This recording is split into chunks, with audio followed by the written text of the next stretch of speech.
Maybe you're young and brimming with ambition. Maybe you're young and you're struggling. Maybe you've made that first couple million, signed your first deal, been selected to some elite group, or maybe you're already accomplished enough to last a lifetime. Wherever you are, whatever you're doing, your worst enemy already lives inside you, your ego. Most of us aren't egomaniacs, but ego is there at the root of almost every conceivable problem and obstacle, from why we can't win to why we need to win all the time and at the expense of others. From why we don't have what we want to why having what we want doesn't seem to make us feel any better. Aspire. Here, we are setting out to do something. We have a goal, a new beginning. Every great journey begins here, yet far too many of us never reach our intended destination. Ego more often than not is the culprit. We build ourselves up with fantastical stories. We pretend we have it all figured out. We let our star burn bright and hotly fizzle out, and we have no idea why. These are symptoms of ego, for which humility and reality are the cure. Talk. Doing great work is a struggle. It's draining. It's demoralizing. It's frightening. Not always, but it can feel that way when we're deep in the middle of it. We talk to fill the void in the uncertainty. The only relationship between work and shadow is that one fills the other. Letting others slap each other off and act like we're back in the lap of the kids will pound the door. Plug that hole. That one, right in the middle of your face. That can drain you of your vital life force. Watch what happens. Watch how much better you get. To be or to do. If your purpose is something larger than you, to accomplish something, to prove something to yourself, then suddenly everything becomes both easier and more difficult. Easier in the sense that you know now what it is you need to do and what is important to you. The other, choices, wash away, as they aren't really choices at all. They're distractions. It's about the doing, not the recognition. Easier in the sense that you don't need to compromise. Harder because each opportunity, no matter how gratifying or rewarding, must be evaluated along strict guidelines. Does this help me do what I have set out to do? Does this allow me to do what I need to do? Am I being selfish or selfless? Think about this the next time you face that choice. Do I need this? Or is it really about ego? Are you ready to make the right decision? Or do the prizes still glitter off in the distance? To be or to do, life is a constant roll call. Become a student. As we sit down to proof our work, as we make our first elevator pitch, prepare to open our first shop, as we stare out into the dress rehearsal audience, ego is the enemy, giving us wicked feedback, disconnected from reality. It's defensive, precisely when we cannot afford to be defensive. It blocks us from improving by telling us that we don't need to improve. Then we wonder why we don't get the results we want, why others are better and why their success is more lasting. Today, books are cheaper than ever. Courses are free. Access to teachers is no longer a barrier. Technology has done away with that. There is no excuse for not getting your education, and because the information we have before us is so vast, there is no excuse for ever ending that process either. Don't be passionate. It's all about passion. Find your passion. Live passion. Inspire the world with your passion. What humans require from our sense purpose and realism. Purpose, we could say, is like passion with boundaries. Realism is detachment and perspective. More than purpose, we also need realism. Where do we start? What do we do first? What do we do right now? How are we sure that what we're doing is moving us forward? What are we benchmarking ourselves against? The critical work that you want to do will require your deliberation and consideration, not passion. Follow the canvas strategy. When someone gets his first job or joins a new organization, he's often given this advice: make other people look good and you will do well. Keep your head down, they say, and serve your boss. It's not about kissing ass. It's not about making someone look good. It's about providing the support so that others can be good. The better wording for the advice is this: find canvases for other people to paint on. Clear the path for the people above you, and you will eventually create a path for yourself. Restrain yourself. It doesn't matter how talented you are, how great your connections are, how much money you have. When you want to do something big and important and meaningful, you will be subjected to treatment ranging from indifference to outright sabotage. Count on it. In this scenario, ego is the absolute opposite of what it needs. Who can afford to be jerked around by impulses, or believe that your God's gift to humanity are too important to put up with anything you don't like? Those who have subdued their ego understand that it doesn't degrade you when others treat you poorly, it degrades them. Instead, you must do nothing. Take it, eat it until you're sick. Endure it. Quietly brush it off and work hard. Play the game. Ignore the noise. For the love of God, do not let it distract you. Restraint is a difficult skill but a critical one. You will often be tempted, you will probably need it to overcome. No one is perfect with it, but try you must. Get out of your own head. All of us are susceptible to obsessions of the mind. Whether we live in a technology startup or working our way up the ranks of the corporate hierarchy, falling out in love. Living clearly and presently takes courage. Don't live in the haze of the abstract. Live with the tangible and real, even if, especially if, it's uncomfortable. Be part of what's going on around you. Feast on it, adjust for it. There's no one to perform for. There is just work to be done and lessons to be learned, in all that is around us. The danger of early pride takes a minor accomplishment and makes it feel like a major one.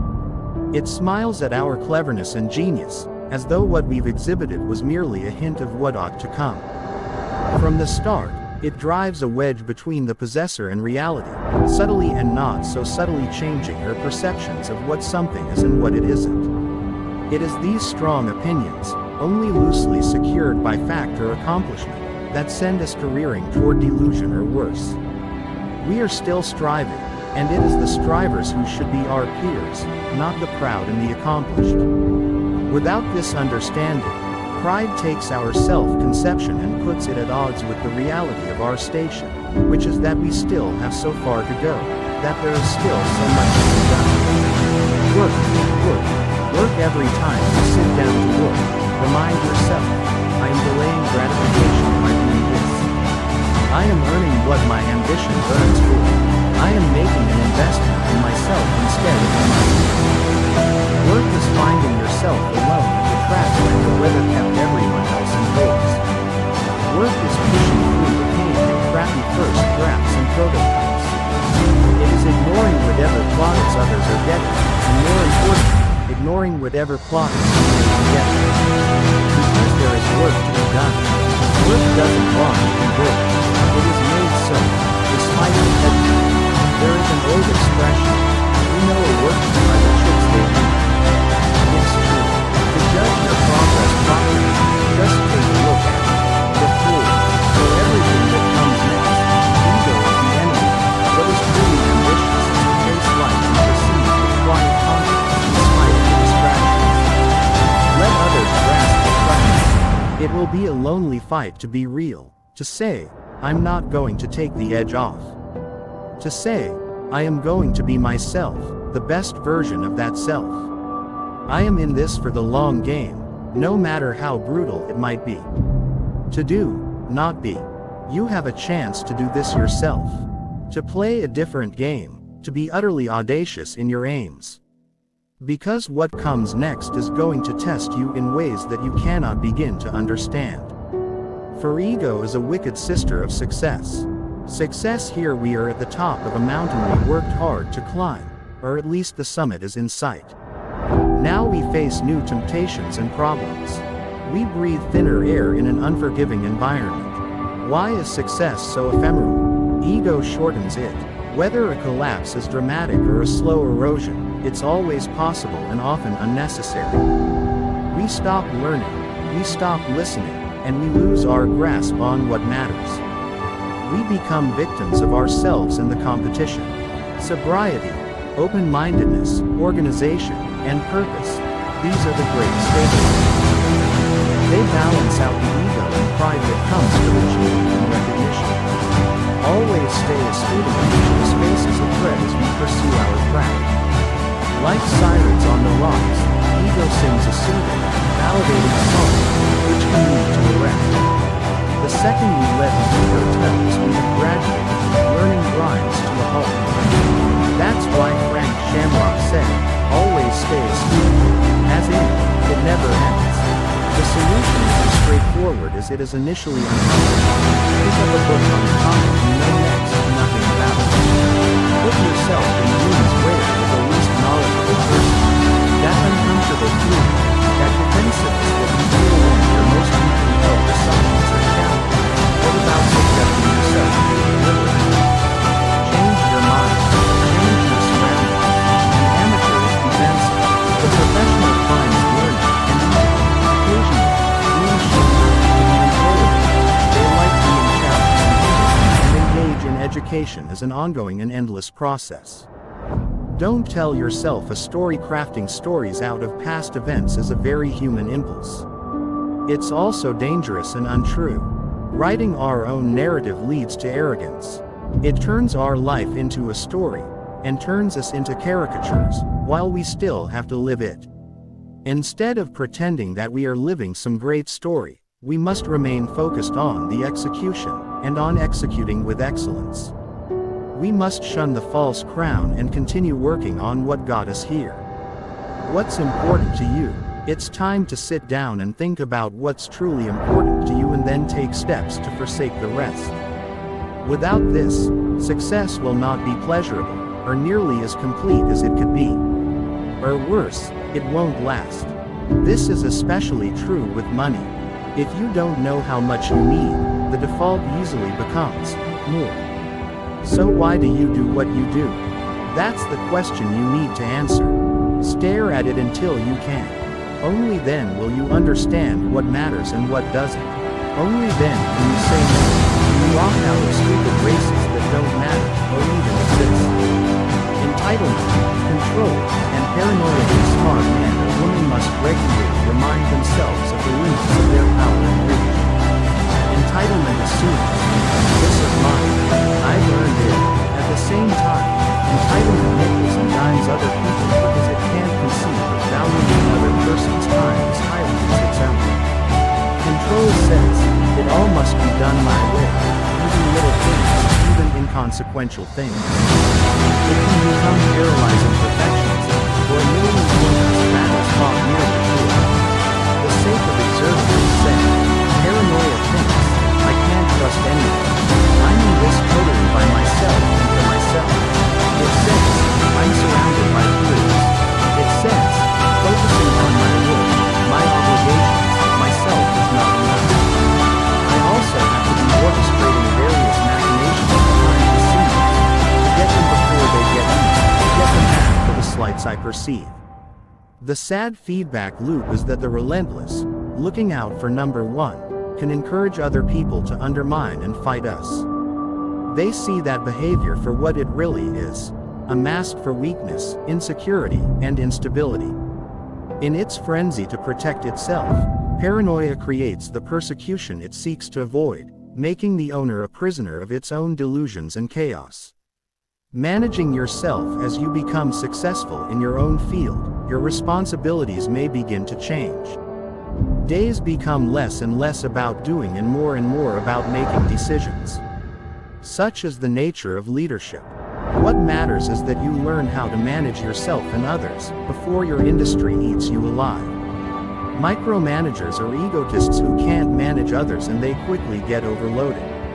So do the charismatic visionaries who lose interest when it's time to execute. Worse yet are those who surround themselves with yesmen or sycophants who clean up their messes and create a bubble in which they can't even see how disconnected from reality they are. Responsibility requires a readjustment and then increased clarity and focus.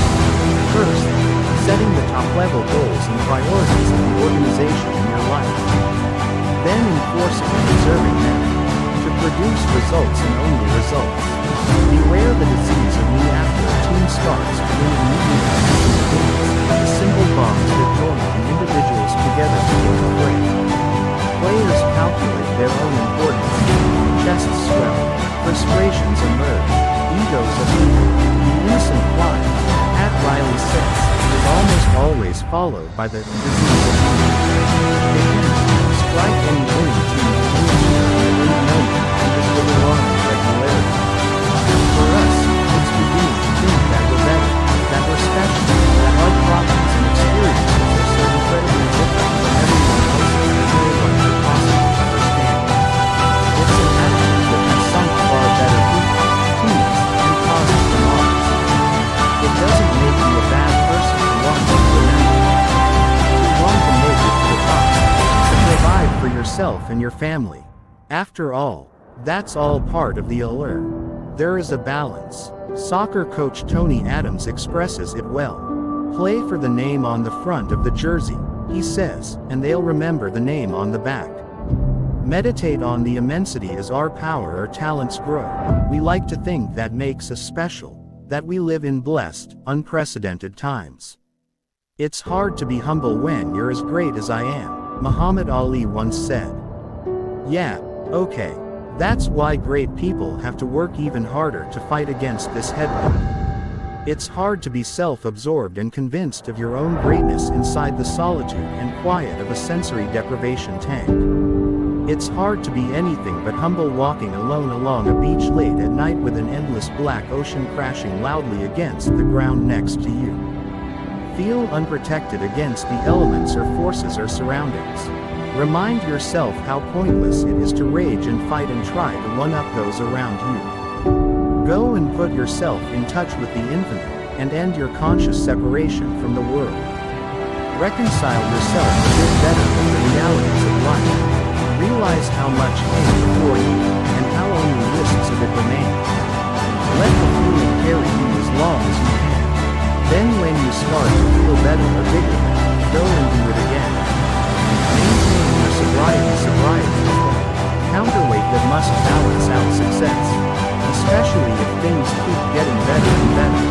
As hard as it might be to believe from what we see in the media, there actually are some successful people with modest apartments. Like Merkel, they have loyal private lives with their spouses or their husbands skip the first inauguration.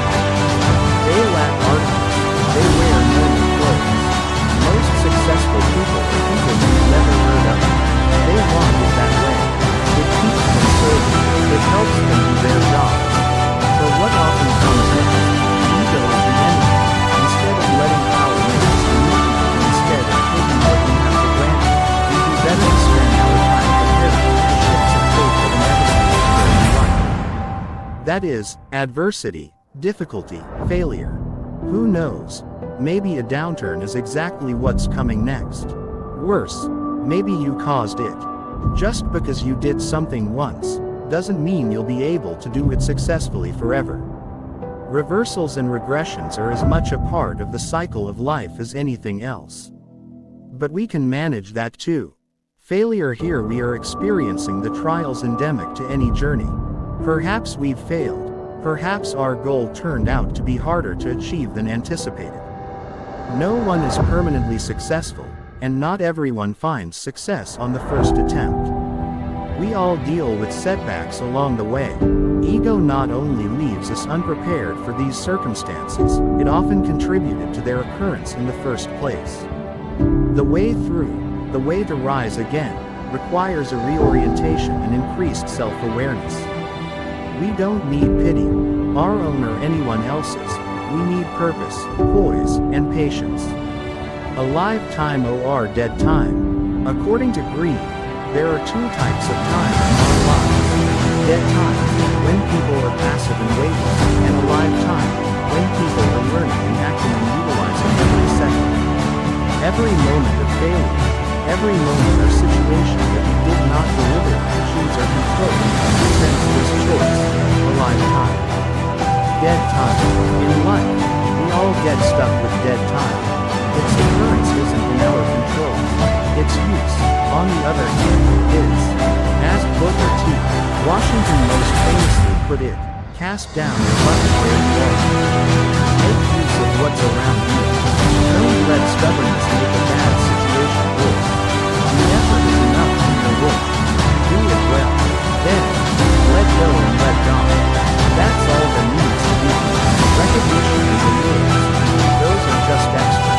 Rejection, that's on you, not on us.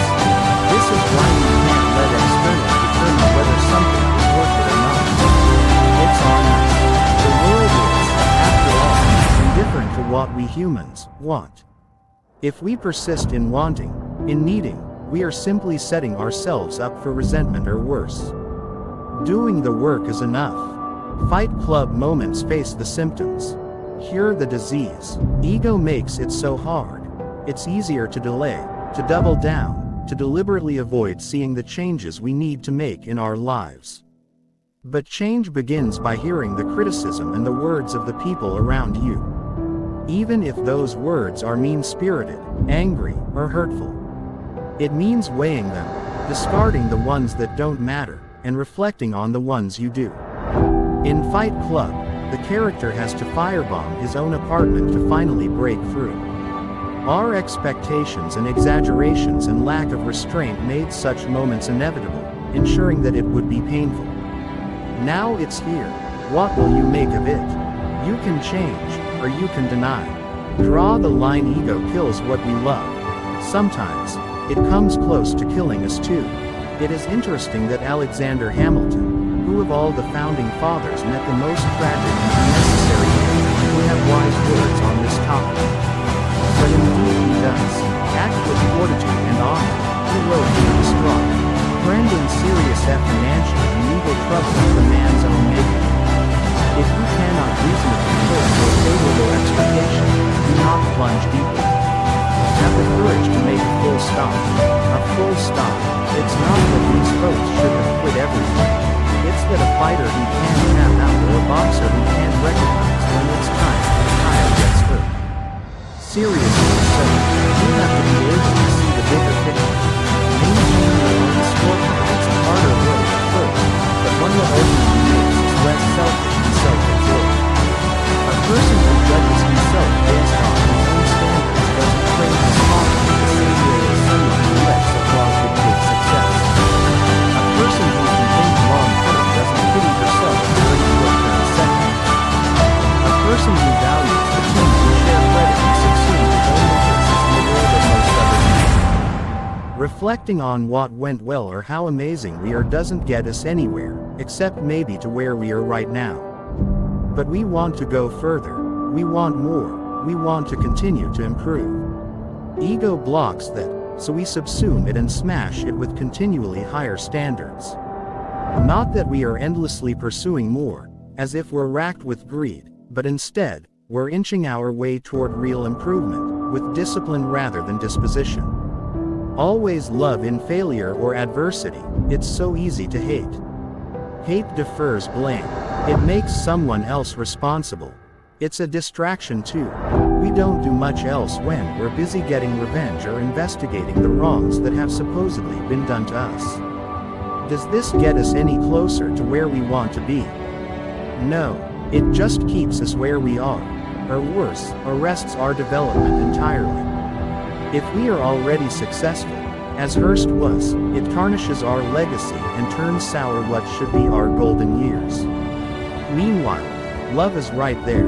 Egoless, open, positive, vulnerable, and productive. For everything that comes next, ego is the enemy.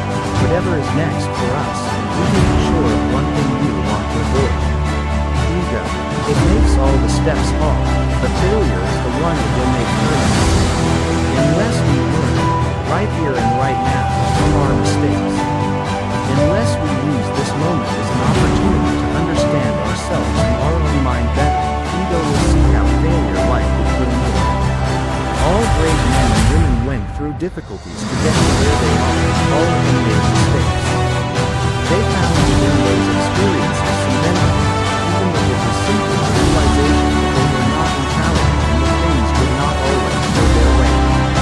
They found that self-awareness is the way out of the truth, that they had